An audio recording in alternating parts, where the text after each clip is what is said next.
Hello दोस्तों, आज मैं आप लोगों के साथ भारतीय संविधान में दिए गए उद्देशिका या प्रस्तावना के बारे में बात करते हैं। सबसे पहले हमें यह समझना ज़रूरी है कि उद्देशिका या प्रस्तावना एक ही चीज़ है।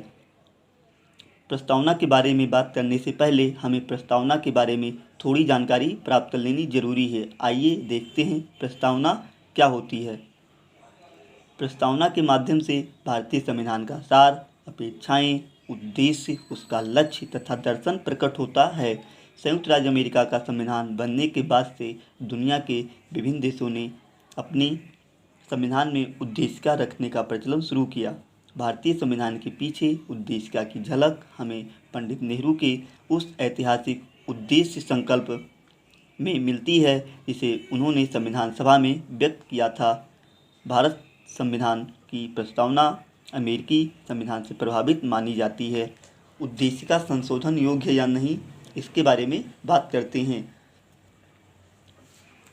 एक बहुत महत्वपूर्ण ही बात है, केशवानंद भारती बनाम केरल राज्य 1973 के मामले में सर्वोच्च न्यायालय के समक्ष यह प्रश्न आया कि उद्देशिका में संशोधन हो सकता है या नहीं, तो न्यायालय ने माना कि उद्देशिका संविधान का भाग है, अतः यह अनुच्छेद 368 के अंतर्गत संशोधनीय है। लेकिन एक शर्त रखी गई कि अनुच्छेद 368 के अंतर्गत किए गए संशोधन से संविधान के मूल तत्वों में कोई परिवर्तन नहीं होना चाहिए।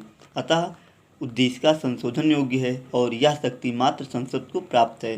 संविधान के मूल तत्वों के प्रतिबंध के अंतर्गत रहते हुए 1976 में 42वें संवैधानिक संशोधन द्वारा उद्देशिका में समाजवादी, पंथनिरपेक्ष और अखंडता शब्द जोड़े गए। आइए अब हम भारत का संविधान उद्देशिका देखते हैं, जो इस प्रकार है।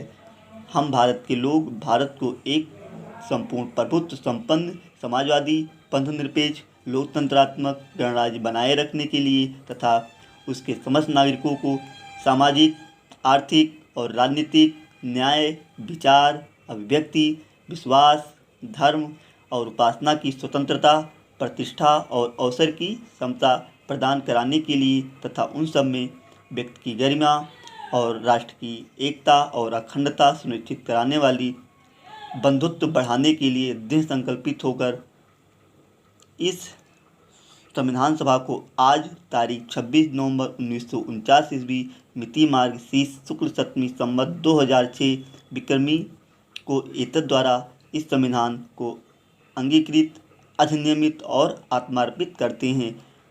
अब हम आगे बढ़ते हैं, उद्देशिका के महत्व के बारे में बात करते हैं। उद्देशिका का महत्व निम्न प्रकार से व्यक्त किया गया है। संविधान की प्रस्तावना को संविधान की कुंजी कहा जाता है। प्रस्तावना के अनुसार संविधान के अधीन समस्त शक्तियों का केंद्र बिंदु अथवा स्रोत भारत के लोग हैं।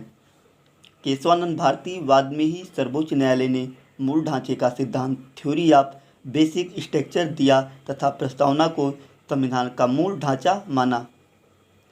दोस्तों, अगर आप लोगों को ये वीडियो पसंद आई हो तो शेयर, लाइक, कमेंट तथा सब्सक्राइब करना न भूलें। आगे बात हम अगली वीडियो में करेंगे। धन्यवाद।